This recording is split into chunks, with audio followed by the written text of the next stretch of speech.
Good morning students. आज हम लोग फिर से एसिड बेस एंड सॉल्ट के लेक्चर में लेक्चर 8 देखेंगे। पिछला लेक्चर में एसिड का जनरल डेफिनेशन, एसिड के कैरेक्टर, एसिड के प्रॉपर्टीज, बेसिसिटी और प्रोटेसिटी देख चुके हैं, एसिड के रिएक्शन देख चुके हैं। अब हम लोग बेस स्टार्ट करेंगे। बेस में बेस का कैरेक्टरिस्टिक, टाइप्स ऑफ बेस, उसके बाद बेस का एसिडिटी देखेंगे, एसिडिटी और हाइड्रोक्सिटी कहेंगे वो देखेंगे। उसके बाद बेस का रिएक्शन देखेंगे। तो हम लोग सबसे पहले आपको एक स्क्रीनशॉट ले लीजिए इसका और हम लोग इसको स्टार्ट करते हैं।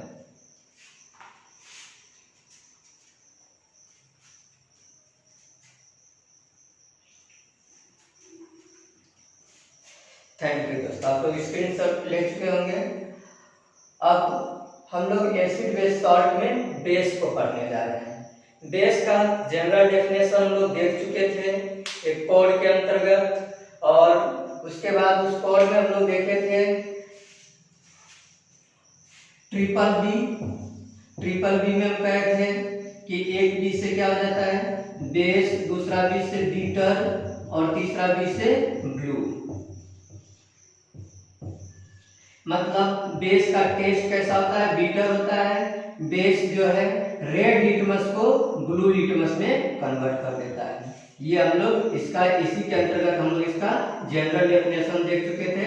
जनरल डेफिनेशन में लिखे थे substance which having bitter taste turns red litmus into blue and on dissolving in water it produce OH ion is called base. उसे हम लोग कहे थे बेस कहे थे। तो अब यहाँ पर हम लोग बेस का कैरेक्टरिस्टिक देखेंगे। तो बेस का कैरेक्टरिस्टिक में कुछ डेफिनेशन का ही बात हम लोग इस कैरेक्टर में देखेंगे। यहाँ पे क्या देख रहे हैं, बेस हैविंग कैसा टेस्ट होगा, तो बीटर टेस्ट होगा और सॉपी टच होगा, साबुन के जैसा उसका क्या होगा, टच होगा। बेस को जब बेस में हम लोग रेड लिटमस डालेंगे तो बेस क्या करेगा, उस बेस में रेड लिटमस का कलर चेंज हो जाएगा, ब्लू कलर में चला जाएगा। इसीलिए हम लोग कहते हैं बेस रेड लिटमस को टर्न्स इनटू ब्लू कलर में चेंज कर देता है। Gives OH ion in aqueous solution. जब हम लोग इसे क्या करेंगे, वाटर में डिसॉल्व करेंगे। एक कंटेनर में अगर हम लोग वाटर में NaOH को डिसॉल्व करेंगे तो NaOH यहाँ पर किस में टूट जाएगा, Na प्लस और OH माइनस में टूट जाएगा। अर्थात बेस वाटर में कैसा आयन देगा, OH आयन देगा। यहाँ पे aqueous solution of base conduct electricity. जिस भी सॉल्यूशन में आयंस प्रेजेंट होगा वो सॉल्यूशन क्या करेगा, इलेक्ट्रिसिटी को कंडक्ट करने की काम करेगा। जैसे हम लोग देख रहे हैं यहाँ पर इसमें आयन क्या है, OH माइनस आयन है, Na प्लस आयन है। तो ये सारा जिस भी सॉल्यूशन में क्या कहेंगे, जैसा भी सॉल्यूशन में आयंस प्रेजेंट होगा उसमें इलेक्ट्रिसिटी कंडक्ट करेगा। जैसे अगर आप लोग क्या करें, एक कंटेनर में वाटर लेके NaCl को घोल दे उसमें, तो उसमें भी क्या होगा, इलेक्ट्रिसिटी कंडक्ट करेगा। अगर हम प्योर वाटर में, कहता है प्योर वाटर में इलेक्ट्रिसिटी क्या होता है, कंडक्ट नहीं होता है, क्योंकि उसमें आयंस का प्रेजेंस नहीं होता है। अगर इसमें हम लोग क्या घोल दे, शुगर घोल दे, शुगर ग्लूकोज जो क्या होता है आयंस में नहीं टूटता है, तो उस कंडीशन में इसमें भी इलेक्ट्रिसिटी कंडक्ट करने के काम नहीं करेगा। तो फिर से हम लोग देख लिए, एक बेस के जो एक्वस सॉल्यूशन होता है उसमें इलेक्ट्रिसिटी कंडक्ट करता है। क्यों कंडक्ट करता है, क्योंकि उसमें बेस जो है आयंस में टूट जाता है, जिसके कारण यहाँ पे आयन प्रेजेंस हो जाता है, आयन अवेलेबल हो जाता है, इसलिए इससे इलेक्ट्रिसिटी कंडक्ट करता है। और हम लोग यहाँ तक याद रखेंगे बेसा सॉल्यूशन जिसमें आयंस प्रेजेंस हो, बेस के कारण हो, किसी और सब्सटेंस के कारण हो, तो उसमें क्या होगा, जैसे एसिड को डालते थे तो एसिड भी टूट जाता था H प्लस और Cl माइनस में, तो यहाँ भी आयंस आ जाता था। तो इसी के कारण एसिड्स के एक्वस सॉल्यूशन से भी इलेक्ट्रिसिटी कंडक्ट करता है और बेस के एक्वस सॉल्यूशन से भी इलेक्ट्रिसिटी कंडक्ट करता है। दूसरा बात हम लोग पढ़ेंगे, base react with some active metal produce H2 gas. यहाँ पर एक बात बोल दिया गया है कि बेस किसके साथ रिएक्ट करता है, कुछ ही एक्टिव मेटल के साथ रिएक्ट करता है। रिएक्टिविटी सीरीज में जितना एक्टिव मेटल है उसमें से कुछ एक्टिव मेटल के साथ रिएक्ट करता है। जैसे हम लोग यहाँ पर कह देंगे जिंक के साथ, एल्युमिनियम के साथ, Sn के साथ ये रिएक्ट करके H2 प्रोड्यूस करता है। इसका रिएक्शन में भी हम लोग देखेंगे तो वहां पे उसमें कुछ अधिक टाइप के दिखने को मिलेगा, जैसे जिंकाइट का फॉर्मेट करेगा, एल्यूमिनाइट का फॉर्मेट करेगा, एस्टर्नाइट का फॉर्मेट करेगा, तो वो हम लोग वहां पे समझेंगे। बस यहाँ पे याद रखेंगे कि बेस जो है कुछ ही एक्टिव मेटल के साथ रिएक्ट करके क्या करेगा, H2 प्रोड्यूस करेगा। कुछ ही एक्टिव मेटल कौन, वो एक्टिव मेटल जो दोनों तरह के नेचर शो करता है। एम्फोटेरिक एक वर्ड आता है एम्फोटेरिक, एम्फी मतलब होता है वायु। वाई कहने का मतलब हम लोग कब पढ़ चुके थे ऑर्गेनिक केमिस्ट्री में, वाई या डाई मतलब दो, to.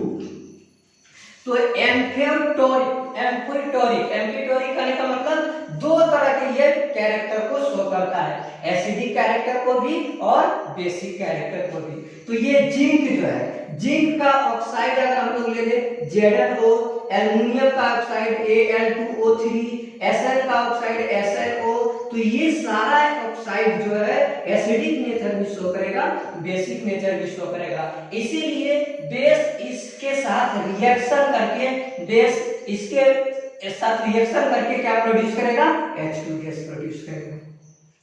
Water soluble base called alkali, मतलब वैसा बेस जो क्या हो वाटर में सोल्यूबल हो जाए उसे हम लोग क्या कहेंगे, एल्केली कहेंगे। जैसे NaOH, KOH, ये सब क्या होता है, वाटर में कंप्लीटली सोल्यूबल हो जाता है।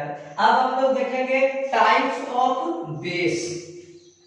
बेस कितने टाइप्स के होते हैं, तो बेस को हम लोग दो बेसिस पर हम लोग कैटेगराइज किए। एक on the basis of concentration के बेसिस पर, और दूसरा on the basis of OH ion. जब हम लोग वाटर को डिजॉल्व करेंगे तो वो कंप्लीटली OH आयन में टूटता है कि नहीं टूटता है, इसके आधार पे हम लोग क्या करेंगे, बेस को दो भाग में बांट दिए, स्ट्रॉन्ग बेस और वीक बेस में। तो सबसे पहले हम लोग देखेंगे on the basis of concentration. Concentration में दो तरह के बेस है, एक है डाइल्यूट बेस और दूसरा है कंसंट्रेटेड बेस। इसको हम लोग इस प्रकार समझेंगे डाइल्यूट बेस और कंसंट्रेटेड बेस को। अगर मान लिया जाए कोई कंटेनर है जिसमें बेस का एक्वस सॉल्यूशन है, बेस का एक्वस सॉल्यूशन कहने का मतलब क्या है, इसमें बेस घुला हुआ है। ये वाटर और NaOH बेस है, इसमें वाटर और NaOH क्या है, घुला हुआ है। तो अब इसमें हम लोग कहेंगे इस तरह से, अगर इसमें वाटर 90% है और NaOH जो है वो 10% है, तो हम लोग इस प्रकार के सॉल्यूशन को क्या कह देंगे कि ये डाइल्यूट बेस का एक्वस सॉल्यूशन है। अगर इसमें क्या हो, बेस 90% हो और ये बेस कितना, वाटर 90% हो और बेस कितना हो 10%, तो इस प्रकार से जो सॉल्यूशन बना, इस सॉल्यूशन को हम लोग क्या कह देंगे, डाइल्यूट बेस है। ये बेस किस तरह का है, डाइल्यूट। इसमें बेस का परसेंटेज क्या है, बहुत कम है, इसीलिए ये डाइल्यूट है। डाइल्यूट करने का मतलब पतला घोल, कंसंट्रेटेड करने का मतलब गाढ़ा घोल। तो इसमें NaOH की मात्रा क्या है, कम है, तो इसका घोल कैसा होगा, पतला होगा, इसीलिए इसे हम क्या कहेंगे, डाइल्यूट बेस कहेंगे।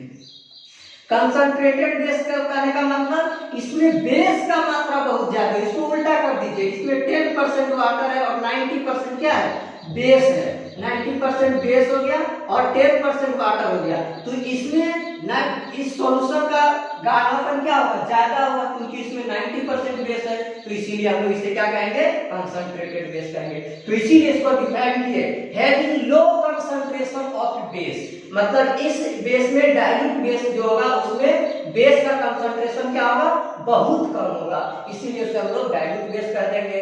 और यहाँ पर having high concentration of base, मतलब इसमें बेस की मात्रा क्या होगा, बहुत ज्यादा होगा, 90% बेस हो जाएगा, उस सॉल्यूशन को हम लोग क्या कर देंगे, ये कंसंट्रेटेड बेस कर देंगे।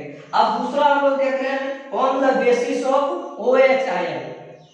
तो on the basis of OH ion में क्या देख रहे हैं यहाँ पे, on the basis of OH ion कहने का मतलब इसमें क्या होगा, बेस जो है जब हम लोग इसको वाटर में डिजोल्व करेंगे तो बेस कंप्लीटली आयन में टूट जाएगा। आयनाइज्ड होना, आयनाइज्ड होना मतलब आयन में टूट जाना। जैसे अगर NaOH हम लोग यहाँ पे समझेंगे, जैसे अगर NaOH है, NaOH में दो है, Na प्लस आयन है, OH माइनस आयन है, तो इसको हम लोग अगर वाटर में डिसॉल्व करेंगे तो ये कंप्लीटली, अगर आप कहेंगे 6 मोल लिए तो 6 के 6 मोल क्या हो जाएगा, Na प्लस और OH माइनस टूट के आयन में कन्वर्ट हो जाएगा। यहाँ पर तो इस प्रकार की जो बेस होगा उसे हम लोग क्या कहेंगे, स्ट्रॉन्ग बेस कहेंगे। Base which completely ionised, ionised मतलब फिर से कह रहे हैं आयन में टूट जाना। Ionised in aqueous solution is called strong base. और वीक बेस किसे कहेंगे, base which do not completely ionised in aqueous solution is called weak base. जैसे NH4OH क्या होगा, NH4OH में टूटेगा, इसको इस तरह से समझते हैं, ये रिएक्शन क्या हो रहा है, NH4 यहाँ पे हम लोग वाटर में क्या बोल दिए, एक ऐसा बेस NH4OH, NH4OH बेस को हम लोग क्या किए, वाटर में डिसॉल्व किए, वाटर में डिसॉल्व किए तो ये टूट रहा है किसमें, NH4 प्लस OH माइनस में टूटा।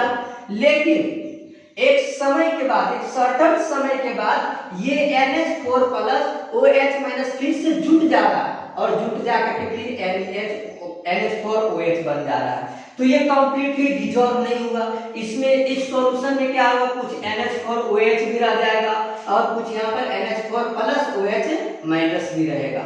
तो इस तरह से ये NH4 प्लस OH में कंप्लीटली रूप से डिसॉल्व नहीं हो पा रहा, इसीलिए इसे हम लोग क्या कर रहे हैं, वीक बेस कर रहे हैं। इसको एक बार फिर से समझते हैं हम लोग।